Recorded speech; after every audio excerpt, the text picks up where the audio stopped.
CBS Radio presents the CBS Radio Workshop, dedicated to man's imagination, the theater of the mind. This is Elliot Lewis. I believe there's a place for experimental drama in radio. CBS Radio also believes this, hence the Radio Workshop.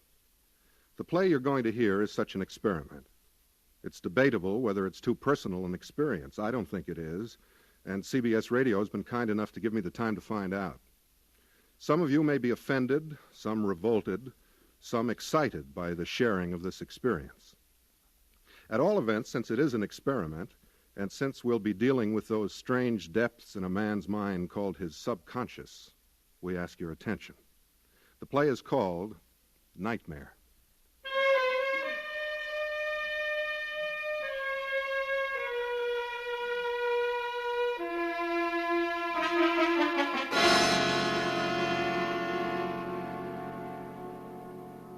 Are you all right? Johnny? Johnny? Tired. I'm so tired. Well, what was it? Are you all right? Fine. Just felt a little sick. Tired. I'll call Dr. Rogers. Oh, it's late. Let the poor man sleep. Call him in the morning if I don't feel better. You sure? Sure. Just want to sleep. I'll call him. Please.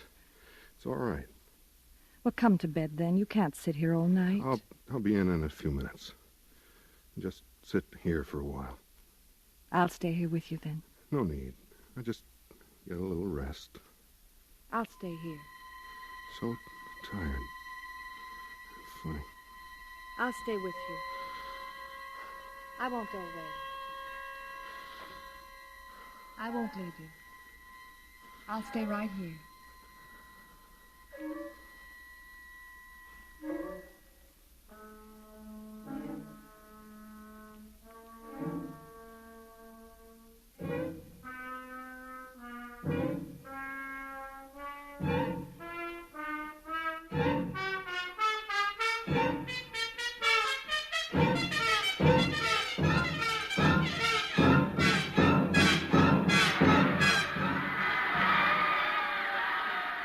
Number 18 it was on a wide end run. The opposing tackle in black trunks finally downed him on the 19-yard line.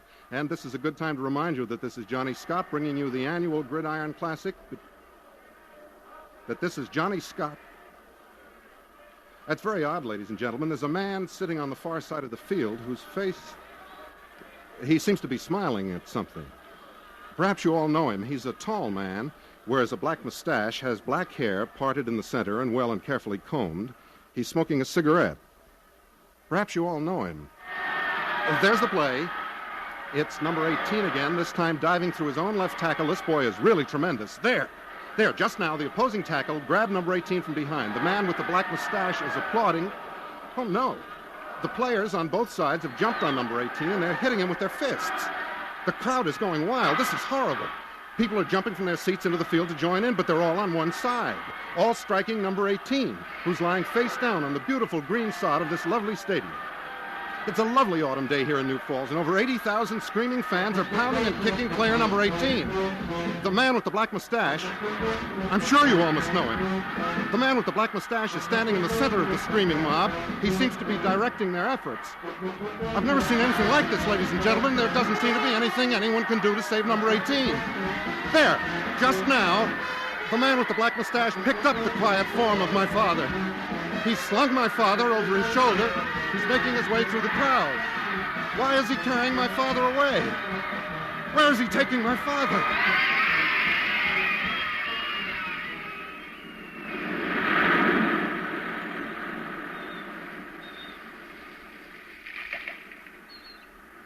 Mr. Scott? Pardon? Oh, yes, Captain. We shall be pleased to have you at our table tonight. Oh, thank you, sir, at your table. Of course. Had you forgotten? No, sir, of course not. Very well, at 15 bells. Yes, thank you, Captain. Good. Good work, my boy. Mustn't forget. Dinner at 15 bells. Master Scott? Oh, hello, Miss Simpson. I'm glad to see you again. Really? Oh, of course I am. I always liked you, Miss Simpson. Just because I can't do my algebra doesn't mean I don't like you. Take your seat, please. Can you remember where your place is in this room? Class. It seems strange to me that a young man would forget the location of his desk. It seems strange to me that you should be holding your classes on board an ocean-going vessel. An ocean-going vessel? Really? Rogers? Yes, Miss Simpson. You? Good afternoon, John. Weren't you just at the football game? Football game. I've been here in class since first bell. I shall stay here until 15 bells. Miss Simpson, What is it, Master Scott? I'd like to know why this student sitting here next to me has a black mustache and denies being at that football game this afternoon. I object, Miss Simpson. I couldn't have been at that football game this afternoon when it is now only morning. This afternoon, in fact, has not yet arrived. Therefore, I move this entire case be dismissed. Master Scott? Well, I have nothing to say. His argument sounds logical, but I saw him hit number 18 at the football game this afternoon. I know I saw him. He hit my father and then carried him away. Miss Simpson, it is obvious to me that since this morning to be specific, it is impossible that this young man, John, could have seen me this afternoon at anything this afternoon, since this particular afternoon won't be here until after this morning is over. Right? Right. Master Scott? He's trying to trick me. He's just saying words. He always does that. And I won't stand for it. You were going to hit me? I am going to hit you. I'm going to bloody your nose for you. Then hit, then strike, then flay, then pound, then attack, then beat. Go! Let go of my arms and I will. I'm not near your arms. I won't touch your arms. Let go of me. I'm not near your arms. I won't touch your arms. Then let go of me. Don't hit me. Please. Why? Why did you hit me? Stop hitting me. I'm not near your arms. You've got to let go of me. I'm not hitting you, John. There. Now you can't hit me.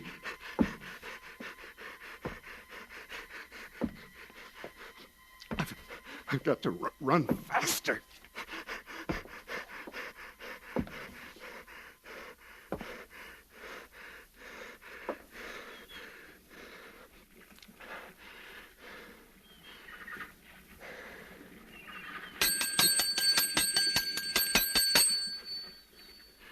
I think this is when I'm to have dinner with the captain.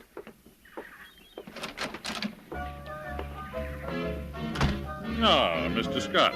Welcome to our little captain's dinner, which we have on board ocean-going vessels every night for invited guests of the captain. I am the captain. May I remark, sir, about your very fine orchestra? You may. They're very fine. Thank you. Now, if everyone will please be seated.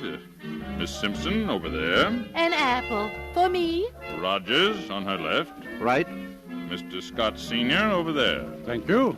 Hello, Dad. Hi, Johnny. Don't bolt your food now. I won't, Dad. And our guest of honor, John Scott Jr., at the head of the table opposite me. Thank you, sir. Ready? On your mark. Get set. Go! Oh, I'm sorry I'm late. I hope I didn't worry anyone. Miss Vinson, you may sit next to Mr. Scott Secundus at the opposite head of the table. Thank you. Oh, thank you. Pleasure. Are you enjoying the cruise, Mr. Scott? Yes, very much, thank you. And you? Very much, thank you. Are you hungry? No, I'm not. Neither am I. Besides, I hate oatmeal. Would you like to go outside? Thank you, I would. They won't notice.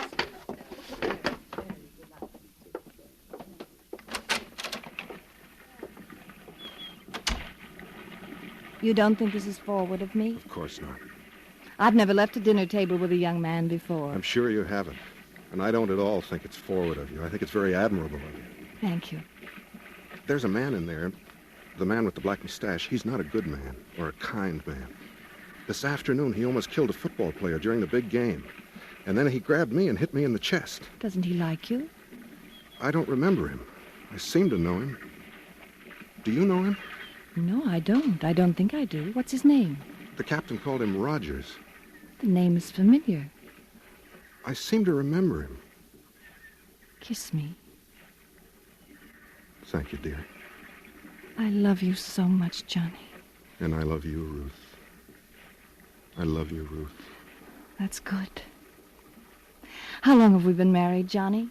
4 years, 7 months, and 12 days. Correct. But I've only known you 10 minutes. Correct. Did you hear that? Oh, yes. It sounded as though we'd scraped bottom. Yeah, there it is again. We're going up a river. Isn't there enough water in the river? Well, they had to let it out. There was a need for it elsewhere. Oh, I see. Do you mind very much? No, I don't mind. That's good. You'll get used to it. Isn't it hard on the bottom of the boat? Perhaps.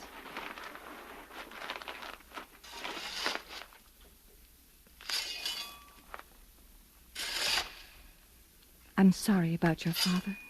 Yes. So young to die. My poor dear mother. To lose her love. What will you do now, Johnny? We can't get married, Ruth. Not yet. All right. Poor lady.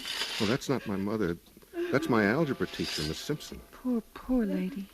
Good afternoon, Miss Simpson. The class is dismissed. You may all go home. Thank you for being so kind. Please, excuse me.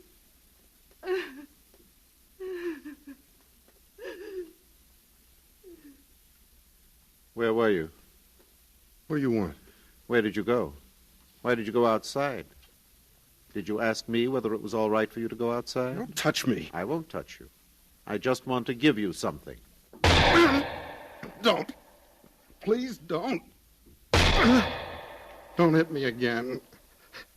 Please don't hit me again. Ruth! Ruth! Please come here. Please come here, Ruth. Where did you go? Ruth! Please, Ruth! Don't hit me again. Please don't hit me again.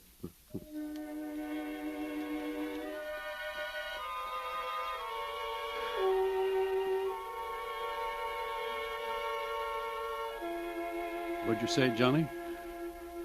Oh, hi, Dad. Hello, son. I thought someone had hit me. The man with the black mustache. What man is that? He was having dinner with us at the captain's table. Oh, yes. The sky looks nice through the trees. That it does. What are we going to do this afternoon, Dad? Would you like to see a baseball game? I'd love to. Then we'll go see a baseball game and eat hot dogs and peanuts and Cracker Jack. I don't care if we never come back, 'cause we'll root. And it's all right if we spoil our dinner? I'll tell Mother to have dinner late tonight. Dad, Yes, Johnny. could I have the car tonight? I'll be careful. Got a date with Ruth? Yeah. I like her, Johnny. So does your mother. She's a wonderful girl. Do you really like her? You bet I do. That's good. I want to marry her, Dad. That's good, son. That's good, son. I want Ruth and I to be married and have a fine life and kids and a big house and a garden. Dad, What is it, son? you're dead. Me? Not a chance. But you are. I remember the day you died. You were so sick, and you died very quietly. I remember the funeral and how proud we all were because so many people, fine people, came to pay their respects. I didn't die, Johnny. I remember. That must have been a dream, son. This is real, right now. Is it, Dad? Of course it is, son.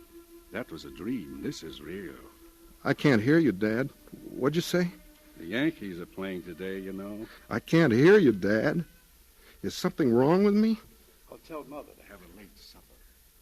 Dad? How do you do, young man? Nothing to worry about. What do you want?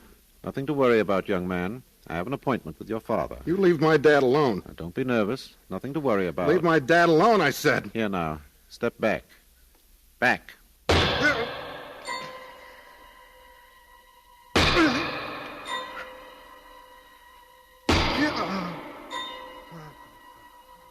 John? John? What?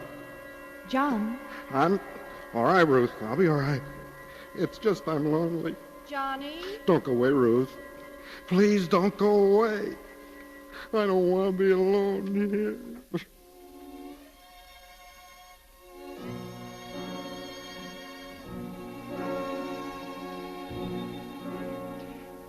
Master Scott? What?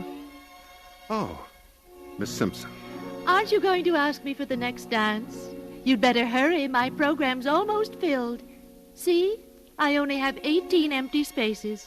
Miss Simpson, may I have the honor of the next 18 dances? Why, Master Scott, what have you said?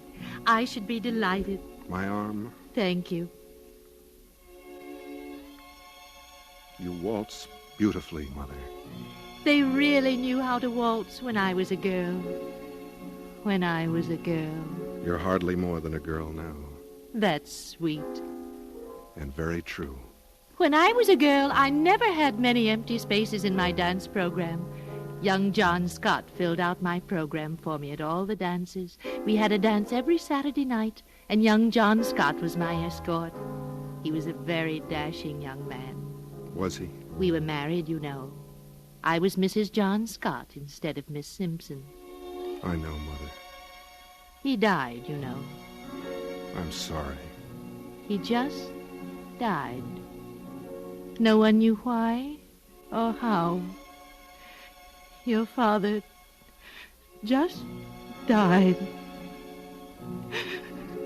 May I borrow your handkerchief, Master Scott? I seem to have left mine in my purse. Certainly, Miss Simpson. Thank you.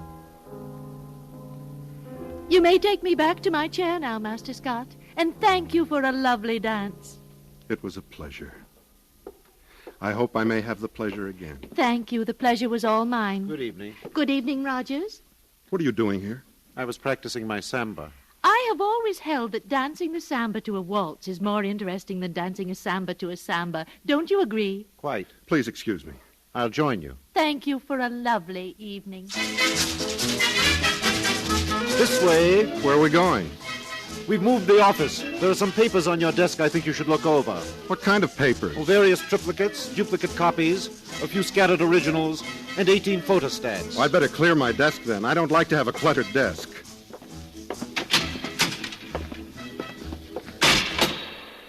Too drafty for you? No, not at all. The air feels good. It was stuffy at the dance. Respiration is bad. Bad respiration. That's very strange. What is? I think you said that before to me. Or were you going to say it? Respiration? Have you ever said that to me? It's entirely possible. It's a form of greeting I use. Most people say, "How are you?" when they meet you on the street. I never say, "How are you?" when I meet people on the street. I always remark concerning their respiratory tract. Of course, I see. Does the noise of all the typewriters annoy you? No, I can't hear them. That's good. Will you sit down? Thank you. If you'll sit on that typewriter, I'll let you ride back and forth while I make out this report. Well, that's very kind of you. This is very enervating. Just keep your arms out of the way. If you get your arms too near to me, I shall drive this spike through them. It's a hobby of mine. I'll be careful.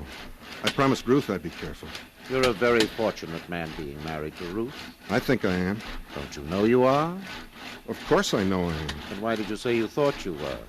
It was just a figure of speech. If you don't stop using figures of speech, I shall have to insist that you stop riding on my typewriter carriage. I'd just soon get off anyway. I feel quite dizzy.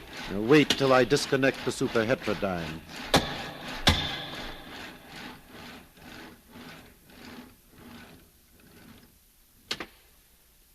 I'll help you off. Your arm? Thank you. Don't. Please, let go of my arm. Sorry, didn't mean to hurt you. What's wrong with you?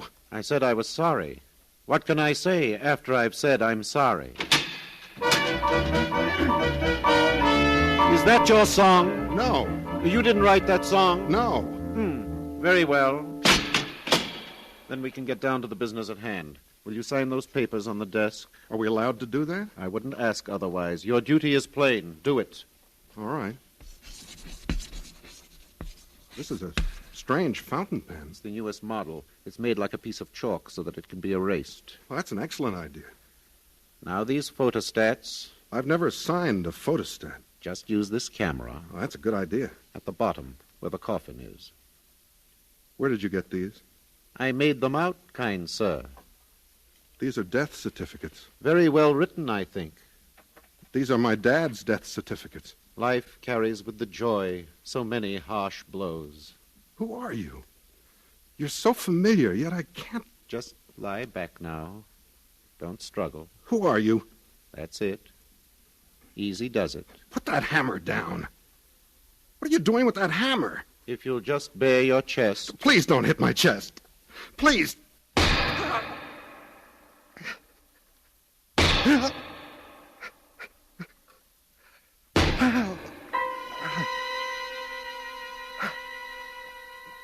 I've got to get up. I've got to run away. Up. Get up. Why did everyone go away? Why did they all leave me? I wish I knew where I was. I've got to get home. This is such a dark place. I'm afraid of the dark. Ruth, I'm afraid of the dark. It's dark and I'm alone. Ruth, please come and help me. All right. Maybe there's a door down there, down at the other end. Have I... Why is it so hard to walk? You'll be all right. I've got to walk. That'll do it. If I can walk, I can get out of here. Careful, Johnny. It's so far to the door. Maybe someone's moving the door away from me. Why do they do that? Don't they know I have trouble walking? Don't they know it's hard for me to walk? Struggle. Don't struggle. I got to get to the door. I got to get to the door.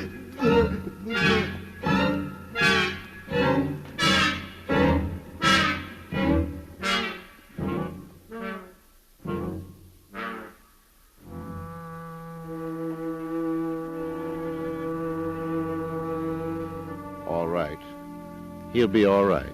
Oh, thank God. This is a strange thing for a doctor to say, I guess, but I just couldn't let him die. You see, I was the doctor when his father passed away. Oh, I didn't know that. I never knew his father. I haven't seen him since. I've always felt that he bore me a grudge because of his father.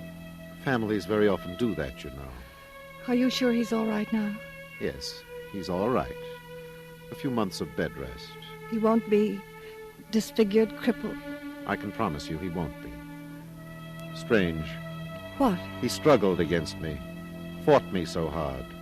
You'd almost think he'd been conscious through the whole seizure. Oh, I don't think he was. He didn't even know me at the time his eyes were open. You'd better get some sleep now. I'll stay with him until morning, then we'll get him to the hospital. He'll be all right. Don't worry about him. All right, Doctor. It is strange, though, the way he fought me. Strange.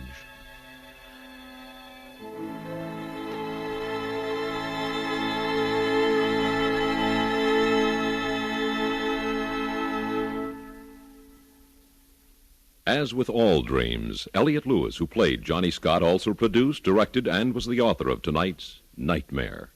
The music was composed and conducted by Fred Steiner. Ruth Scott was played by Mary Jane Croft. Edgar Barrier was Dr. Rogers. Paula Winslow and Herb Butterfield were Mother and Father Scott. And Barney Phillips was the captain. The CBS Radio Workshop is produced in Hollywood by William N. Robeson.